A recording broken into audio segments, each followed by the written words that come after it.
নগাঁও ডকাইতি কাণ্ড নগাঁৱৰ মৰিকলঙত নিশা ডকাইতৰ লুটপাট চাঞ্চল্যকৰ ডকাইতিৰ ঘটনা চিকিৎসক ৰঞ্জিত শইকীয়াৰ ঘৰত নিশা ডকাইত সোমাল এই ডকাইতি কাণ্ড ডাক্তৰ ৰঞ্জিত শইকীয়াৰ ঘৰত লুটপাটৰ লগতে দলটোৱে আক্ৰমণো কৰিছে পত্নীসহ চিকিৎসকজনক ডকাইতৰ আক্ৰমণত গুৰুতৰভাৱে আহত হৈছে ডাক্তৰ ৰঞ্জিত শইকীয়াৰ পত্নী উন্নত চিকিৎসাৰ বাবে তেওঁক জিএমচিএইচলৈ প্ৰেৰণ কৰা হৈছে এই দম্পতিকে জিএমচিএইচলৈ প্ৰেৰণ কৰা হৈছে ঘটনাস্থলীত উপস্থিত হ'ল জ্যেষ্ঠ আৰক্ষী অধীক্ষক পাৰ্থপ্ৰতিম দাস নিৰ্বাচনৰ সময়তো চিকিৎসকজনৰ পৰা চুৰি হৈছিল প্ৰায় 28 লাখ টকা দুই নাবালকে চুৰি কৰিছিল ডাক্তৰ ৰঞ্জিত শইকীয়াৰ এই ধনৰাশি সামগ্ৰীৰ হালনাত আৰক্ষী এখন স্কুটিত উদ্ধাৰ কৰিছিল ধনখিনি নগাঁও আৰক্ষীৰ দল ঘটনাস্থলীত উপস্থিত হৈ এতিয়া চলাই নিছে তদন্ত চিকিৎসক দম্পতিক আক্ৰমণ কৰা হৈছে আৰু নগাঁৱৰ পৰা তেওঁলোকক জিএমচিএইচলৈ লৈ অনা হ'ল জিএমচিএইচত চিকিৎসাধীন নগাঁৱৰ মৰিকলঙৰ ঘটনা ইতিমধ্যে আৰক্ষী উপস্থিত হৈছে তদন্ত আৰম্ভ কৰিছে নগাঁৱৰ মৰিকলঙত নিশাই ডকাইতৰ লুটপাটৰ ঘটনা চিকিৎসক ৰঞ্জিত শইকীয়াৰ ঘৰত নিশা ডকাইতি লুটপাটৰ লগতে দলটোৱে আক্ৰমণ কৰিলে পত্নীসহ চিকিৎসকজনক আৰু ডকাইতৰ আক্ৰমণত গুৰুতৰভাৱে আহত হৈছে চিকিৎসকগৰাকীৰ পত্নী জিএমচিএইচত ভৰ্তি তেওঁক ঘটনাস্থলীত উপস্থিত হৈছে জ্যেষ্ঠ আৰক্ষী অধীক্ষক পাৰ্থপ্ৰতিম দাস নিৰ্বাচনৰ সময়তো মন কৰিব চিকিৎসকজনৰ ঘৰৰ পৰা চুৰি হৈছিল প্ৰায় 28 লাখ টকা দুই নাবালকে চুৰি কৰিছিল ডাক্তৰ ৰঞ্জিত শইকীয়াৰ এই ধনৰাশি মই মানে 3:30 বজাত অলপমান মাত শুনিলো মানে প্ৰথমত মই দাদাৰ মাতটো শুনা যেন লাগিছিলে মোৰ অভিজিত বুলি মাতিছে এনেকুৱা লাগিছিলে তাৰপিছত মই নামা নাছিলোঁ তেতিয়া তাৰপিছত অলপ পিছত মই দেখিলোঁ অলপমান মাত শুনিলোঁ মানে তলত তাৰপিছত মই লাহেকৈ নামিবলৈ চেষ্টা কৰিছিলোঁ কিন্তু মোৰ যোনটো দৰ্জাখন আছে তাত বাহিৰৰ পৰা এলডপটো লগোৱা আছিলে মই তলৰ মানুহখিনি যে আছিলে এই ওপৰৰ যোনটো মোৰ গ্ৰিলটো আছে দৰ্জাখন খোলা আছে মই তাৰ প্ৰতি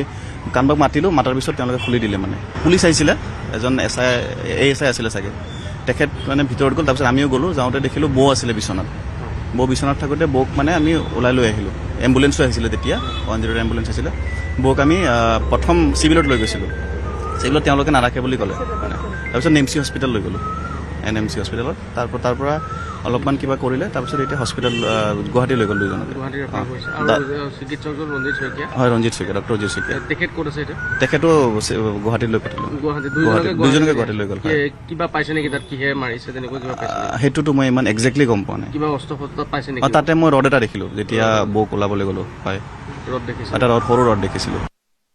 ৰডেৰে আক্ৰমণ কৰা হৈছিল চিকিৎসক দম্পতিক আৰু এতিয়া বৰ্তমান দুয়োগৰাকী চিকিৎসাধীন পত্নীৰ অৱস্থা কিছু গুৰুতৰ পোনপটীয়াকৈ আমি আমাৰ সাংবাদিক ভাস্কৰ শইকীয়াৰ সৈতে সংযুক্ত হৈছোঁ ঘটনাস্থলীৰ পৰা ভাস্কৰ খুব ডাঙৰ ঘটনা এই ঘৰটোত ইয়াৰ পূৰ্বেও চুৰি ঘটনা ঘটিছিল ইলেকশ্যনৰ সময়ছোৱা তাত 28 লাখ টকা চুৰি হৈছিল দুজন নাবালকক ধৰিছিল হালনা আৰক্ষীয়ে কিন্তু এইবাৰ ডকাইত সোমাল আৰু বেয়াকৈ মাৰধৰ কৰিছে হয় গীতাশ্ৰী আচলতে পুৱাই নগাঁও চহৰত এক চাঞ্চল্যকৰ ঘটনা সংঘটিত হৈছে নগাঁও চহৰৰ মৰিকলঙৰ 36 নং ৰাষ্ট্ৰীয় ঘাইপথৰ কাষতে যি ঘৰ চিকিৎসক ডক্টৰ ৰঞ্জিত শইকীয়াৰ বাসগৃহত আচলতে প্ৰায় 3:40 মান বজাত এক 6-7 জনীয়া ডকাইতি ঘটনা সংঘটিত কৰিছিল আৰু ইয়াৰ লগতে ৰঞ্জিত শইকীয়া আৰু তেওঁৰ পত্নীক আচলতে নিৰ্মমভাৱে ৰডৰে প্ৰহাৰ কৰিছিল আৰু যাৰ ফলত বৰ্তমান দুয়ো গুৰুতৰভাৱে আহত আৰু বৰ্তমানেও সংজ্ঞা ঘূৰি অহা নাই চিকিৎসক পত্নীগৰাকী আৰু বৰ্তমান তেওঁলোকক গুৱাহাটীলৈ প্ৰেৰণ কৰা হৈছে কিন্তু আটাইতকৈ চাঞ্চল্যকৰ ঘটনা যে 6-7 জনীয়া এই যি ডকাইতৰ দলটোৱে আহি আক্ৰমণ কৰিছিল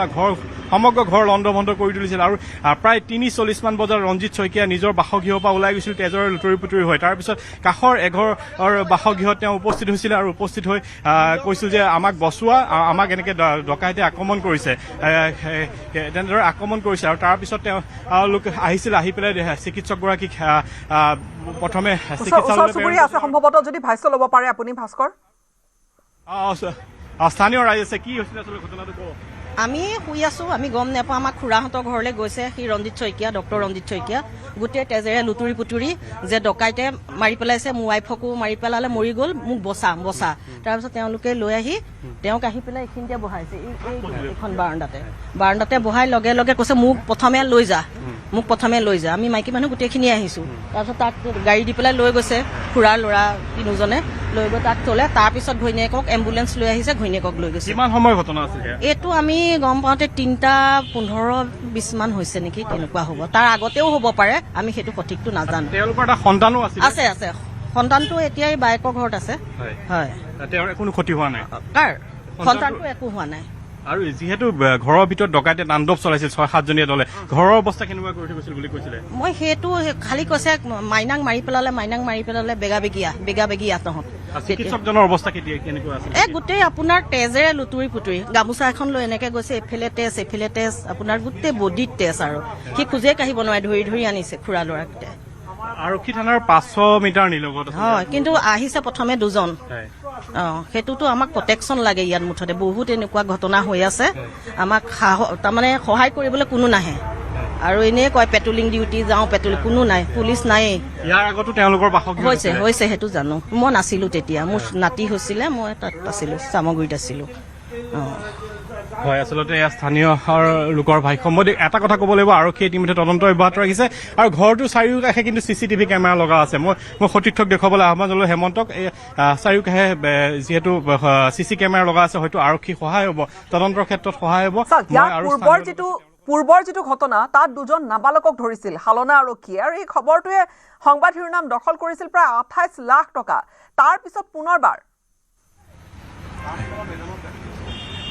ইয়াৰ পূৰ্বেও আচলতে তেওঁৰ ঘৰত চুৰি ঘটনা সংঘটিত হৈছিল কিছুদিনৰ পূৰ্বে সেইটো আমি শুনিছো দেই কাৰণ মই মানে এওঁৰ বাইদেউ হয় তেওঁ আমি নতুন আহিছো ইয়াত ভাড়া তাৰমানে মই আহিহে শুনিছিলো মানে এনেকুৱা হৈছিল কিন্তু কালি মানে কি হ'ল আপোনাৰ 3:30মান বজাত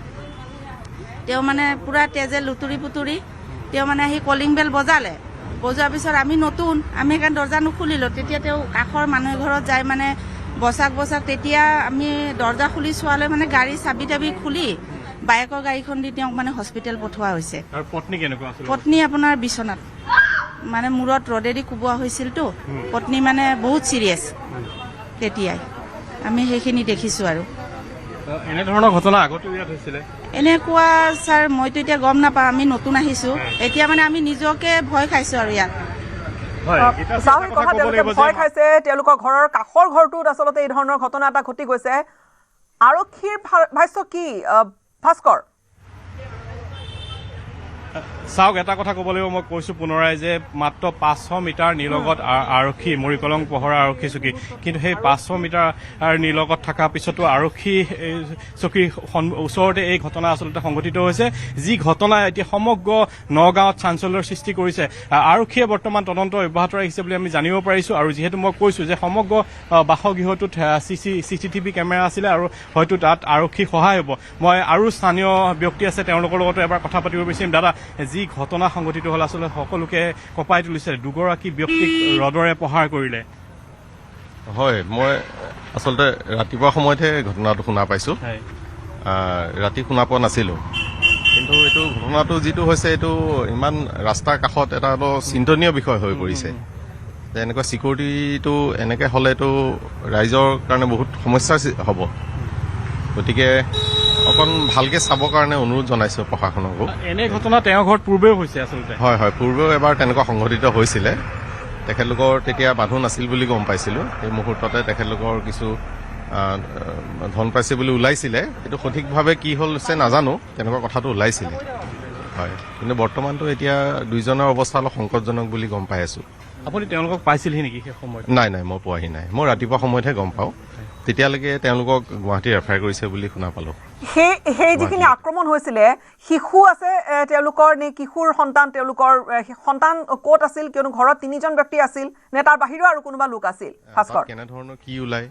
সেই কথাটো পিছতহে গম পোৱা যাব চাগে চাওক এটা কথা ক'ব লাগিব যে যিহেতু ঘৰটোত তেওঁলোকৰ পৰিয়ালৰ 3জন আছিল তাৰ লগতে ওপৰৰ যিটো ঘৰ আছিলে বাসগৃহ ওপৰৰ এটা ৰুমত ভাড়াতীয়া এগৰাকী যুৱক আছিল আৰু এটা কথা ক'ব লাগিব যে সেই যুৱকজনক আচলতে যি ডকাইতি দল আহিছিল সেই যুৱকজনৰ ঘৰ বাহিৰৰ পৰা খিলি মাৰি লৈছিলে আৰু যুৱকজনক ওলাব পৰা অৱস্থা হোৱা নাছিল যুৱকজনে চিঞৰ বাখৰ শুনিছিলে প্ৰায় 3:30 বজাত কিন্তু তেওঁ ওলাই আহিব পৰা নাছিলে পৰৱৰ্তী সময়ত যেতিয়া এই ঘটনা সাম কাটিছিলে আচলতে ডকাইতি কৰি ৰদৰে প্ৰহাৰ কৰি গৈছিল 2জনকে তাৰ পিছতে তেওঁ ওলাই আহিব পাৰিছিল আচলতে 4জনকে ব্যক্তি থাকিব লগা বুলি ক'ব লাগিব এই ঘৰখনত যিহেতু এগৰাকী ভাড়াতীয়া যুৱকো আছিল আৰু আটাইতকৈ ডাঙৰ কথাটো হৈছে অকল লুটপাতেই নহয় লুটপাত কৰাৰ লগতে নিৰ্মমভাৱে প্ৰহাৰ কৰিছিল আৰু যিগৰাকী চিকিৎসক ৰঞ্জিত শইকীয়া তেওঁ ডকাইতৰ দলটোক কৈছিলে যে যি লাগে আমাৰ পৰা লৈ যাওক কিন্তু আমাক মাৰপিট নকৰিব কিন্তু তাৰ তদ্ৰুপও আচলতে খুব বেয়াকে মাৰধৰ কৰিছিল, ৰদেৰে প্ৰহাৰ কৰিছিল, যাৰ ফলত আচলতে যিগৰাকী পত্নী বৰ্তমানেও সংজ্ঞা তেওঁ ঘূৰি অহা নাই। আমি জানিব পৰা মতে এতিয়ালৈকে সংজ্ঞা ঘূৰি অহা নাই। সম্ভৱতঃ ফৰেনচিকৰ টীম আহিছে আৰু ঘৰটো সম্ভৱতঃ বৰ্তমান ফৰেনচিকৰ টীমে তেওঁলোকে তন্নতন্নকৈ চেম্পল বা তাত যি আছে তথ্য প্ৰমাণবোৰ গোটাব। সন্তান তেওঁলোকৰ ক'ত আছিল, কিবা জানিব পাৰিছে? কিমান ডাঙৰ সন্তান? চাওক, সন্তান এটা শিশু আছিলে, শিশুটো সেই সময়ত শুই আছিল বুলি জানিব পাৰিছোঁ। কিন্তু বৰ্তমান তেওঁলোকৰ কাষৰ ঘৰতে যিহেতু পেহীয়েকৰ ঘৰ, ৰঞ্জিত শইকীয়াৰ বায়েকৰ ঘৰ, ডক্টৰ ৰঞ্জিত শইকীয়াৰ বায়েকৰ ঘৰ, আৰু বৰ্তমান বায়েকৰ ঘৰত শিশুটো সুকলমে আছে বুলি আমি জানিব পাৰিছোঁ।